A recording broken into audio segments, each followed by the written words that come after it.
Welcome back to another episode of Your Bookshelf Besties. My name's Ashley. And I'm Brandy. And today we're going to be talking about one of our most recent reads, which was The Perfect Child by Lucinda Berry. What's your initial thought of this book? Mine is that there are a lot of books out there that the ending can make the book and make it a 5-star read. Yeah. You know, what you work through, you're struggling, you're just kind of like meh throughout the whole thing, and then you get to the ending and it's like, oh my god, 5-star, I could not ever have not read this in my life. And then there's books where you're in a chokehold and you're loving it and you're just so excited to see where it goes, for it to fall completely flat on its face.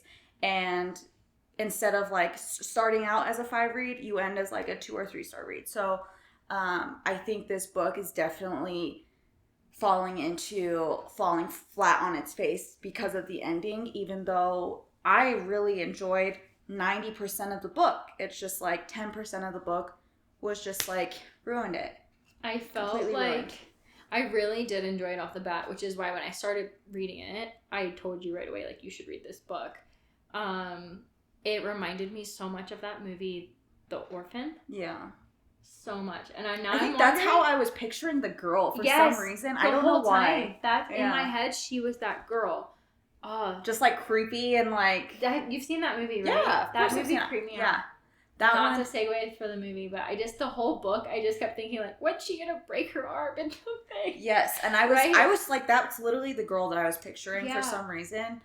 So I think that watching that movie definitely made my more intense vision of the book different, because you know how they said like she was emaciated and like she had all of these like broken bones and stuff. Yeah. In my head, because of that movie, I was like, she's breaking her own bones, which she wasn't even doing. It's just because that movie did that to me. But I definitely thought that the book had so much potential, but I was left with a ton of questions. And we hate being left with a ton of questions. Like, the ending, I feel like there was no ending. There wasn't. Completely no ending whatsoever. And it wasn't even, like, left on, like, a good cliffhanger. It was like, we really needed to know how that next conversation was going to go between the social worker and the cops. So, I did see, hearsay, whatever, on Goodreads, I think is where I saw it, was there's, like, a novella after. Well, they would need something because that was really not cool. My cat is going to get in the video in a minute. Yep, here it comes. I knew it was coming. So I did see that there is a novella, and it's supposed to be when Janie is like an adult, like 18 or something, and comes back into their lives. Okay, Betty, thank you. We need some snugs right now. So maybe that answers questions. Yeah, that's what I'm thinking. We'd need something to come back from that, but still, with it being, like, just with any book, like, you need some kind of something that feels like it's wrapping things up, you know what I mean? Yeah. You can't just, I don't see the artistic idea behind finishing it how she left it off, honestly. So, also, like, the whole book, I felt like I had questions the whole time. That you thought you'd get answers to. Yeah. No.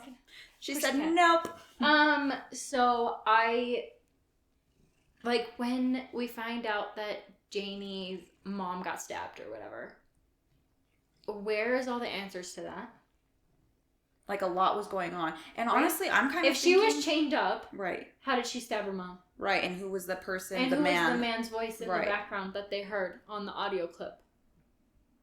How did that transpire? That's why I'm like, there's got to be another book, right? Honestly, I feel like Janie was breaking her own bones. Like, not maybe maybe not like just being like psychotic and like trying to like get out of chains and stuff. I don't know. I honestly wouldn't put it past if like in the future novella or something that it comes out that she was breaking bones, or we are getting more like of a direct perspective of when she was chained. She definitely had issues. Oh, for sure. For sure, because even like the fact that she completely like wrote off Hannah. Right. She would not talk to Hannah. Like, she knew what she was doing.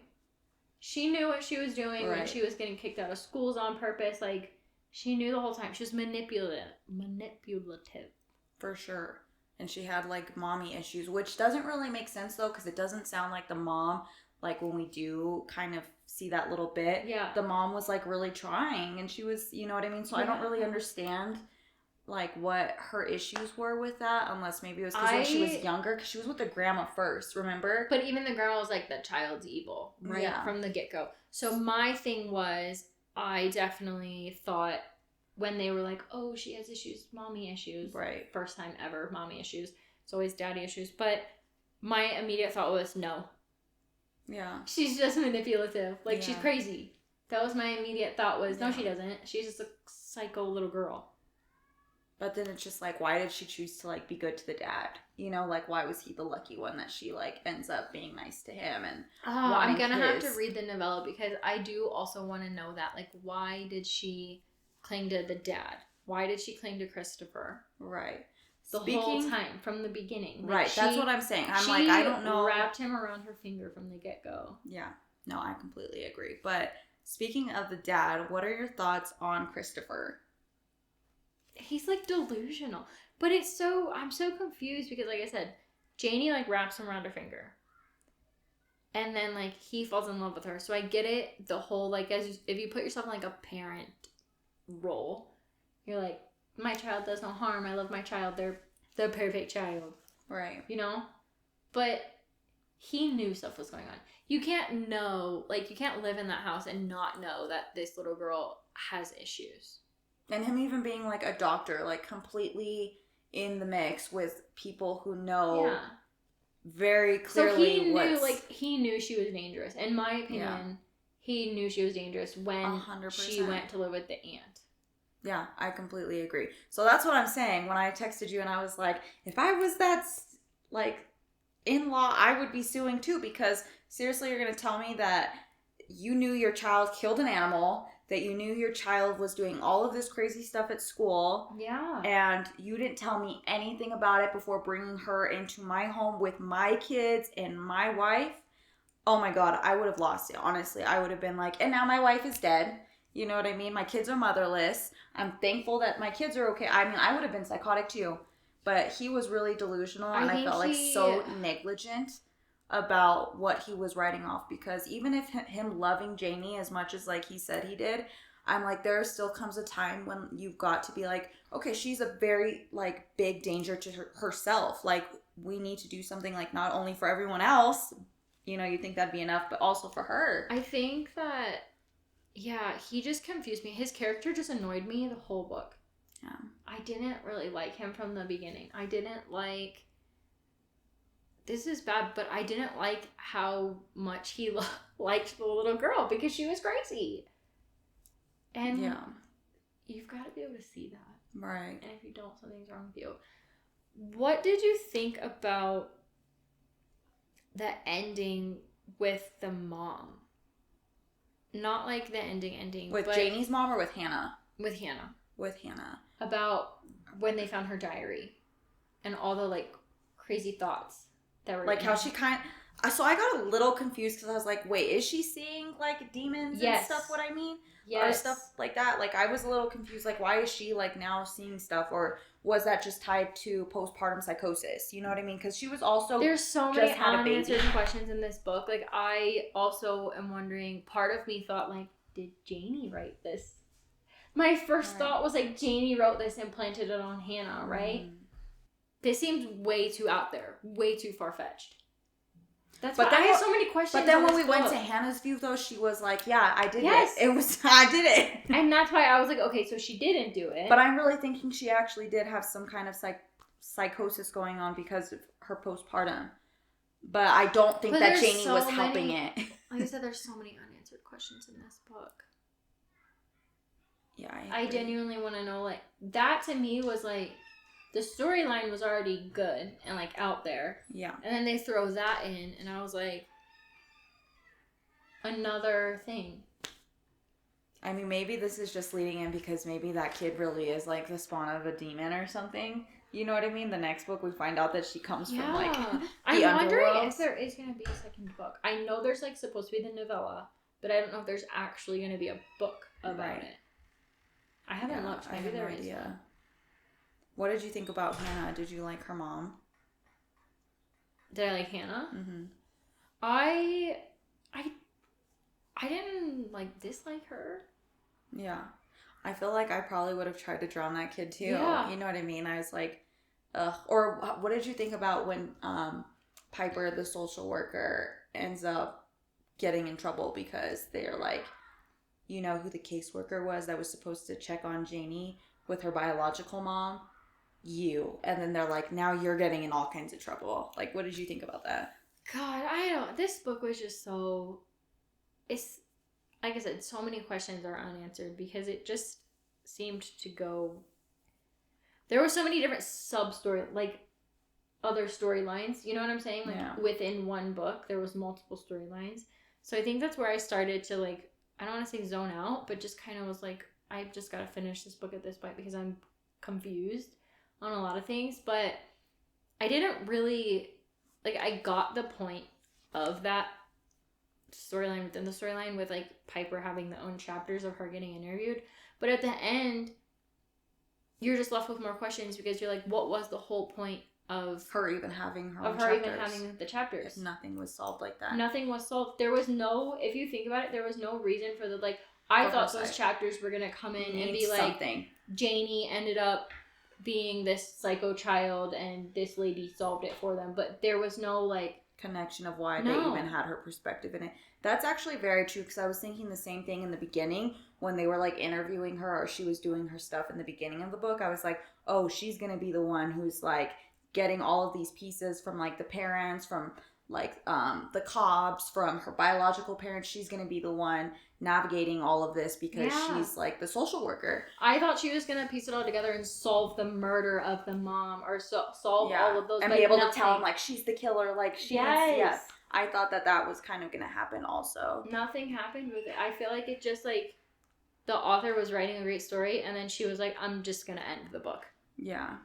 Okay, so with Piper, I feel like they needed to sneak more in her beginning pieces, that, like, she was really overworked with, like, her caseloads were really crazy. Something that could make it seem believable for how they tried to end it, with her, it being basically her fault that Janie never got the attention from the get-go. You know what I mean? I feel like even slipping some stuff in the beginning would have made more sense, because now at the end I'm like, how is this Piper's fault? You know what I mean? Like, she didn't even know about it. But if you had put some pieces in there earlier that, like, she was for sure skimming stuff and not looking at stuff, I feel like it would have made a lot more sense and, like, been a lot more believable, and you could have actually been like, oh, Piper, you know, but you're not, because you're just like, okay, well, now we're just supposed to believe that she was just being negligent, and we have no idea, like, to suspect otherwise when she was already so invested in this family. Yeah. I definitely was just confused by the whole point of that.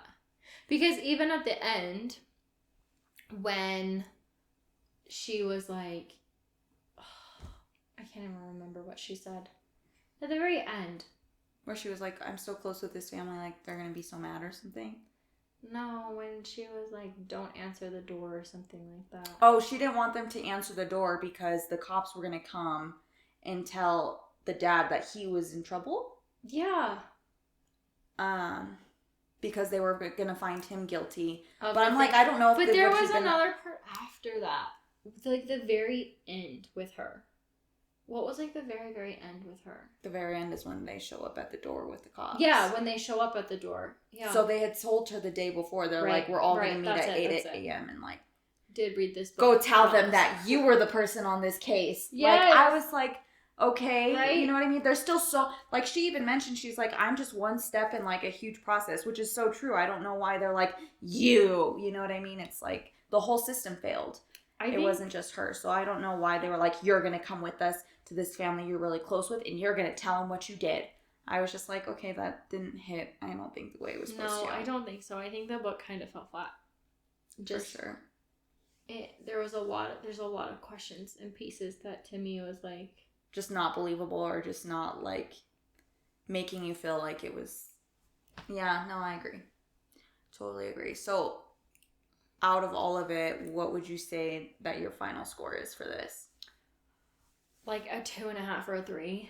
Yeah, I think mine's like a pretty solid 3, because honestly, like, I didn't mind the way it was written. I enjoyed reading it. It's just the ending was awful, but it could have been a 5-star for me. I definitely probably am closer to a 3. The fact that I was left with so many questions, though. Yeah, I don't like that at all. I don't think that you should, like, count on a novella to, like, solve all of... Anybody should be able to read one book and feel more or less that they, like, read a complete story. Absolutely. You know what I mean? Even if there is, like, a cliffhanger, you should still not be left with so many questions. So, yeah, I don't... Yeah, I think this one was a little bit of a flop. Yeah. I've read a couple other books by her, though, and, I mean, she does kind of have, like... Those ones had endings. Yeah. I think I read, like, The Best of Friends and, like, Off the Deep End or something like that, and they both had endings. Not that they... I don't think I liked Off the Deep End's ending, but, like, The Best of Friends, like, that one was a good one. I like that book. So, I do like the author. I don't know. I guess she thought it was a good idea at the time to just be like, we'll just stop it here. Yeah, too many unanswered questions for me. Yeah, I would have to agree with that. Or just, like, she just didn't utilize all the things that I thought she was planting seeds, and she was not planting seeds. There was so much potential for the last couple chapters to literally answer every single question that gets planted in your head throughout the book. Right. Which is what I feel like leads to a good book, right? Because the whole book, you're like, I wonder when this is going to be answered, or I wonder what happened here, I wonder what happened here, and you think about it, and then at the end, it's supposed to be this, like, aha moment. Everything's clicking together. The puzzle comes together, but the puzzle is... never came together. It's not done. It's not done. We're just missing some pieces that might never be found. Absolutely missing a few pieces. I would say all in all, good book, good idea, good, like, plot, no ending, which is why it's a 3-star. Yeah. And just also, if you're interested, check out the Goodreads reviews on those, because they're pretty funny. I don't think we're the only people disgruntled about how it ended. There's some pretty funny stuff on there, so make sure you check that out if you're on Goodreads. I did read the Goodreads reviews after I rated it, and I was like, yeah. Sounds about right. Facts. Checks out. Makes a lot of sense. Not the only one feeling this way, but I don't know. I think I wouldn't write off the author, though. Yeah. From what you're saying. I think I would try maybe a few of her other books. Yeah. And see. And maybe she comes out with a second book that answers questions. Right.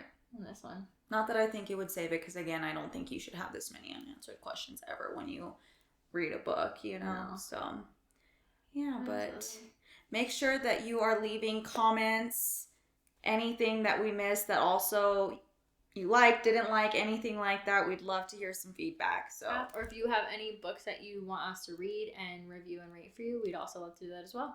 Yep. All right, guys. Thank you. Talk to you next time.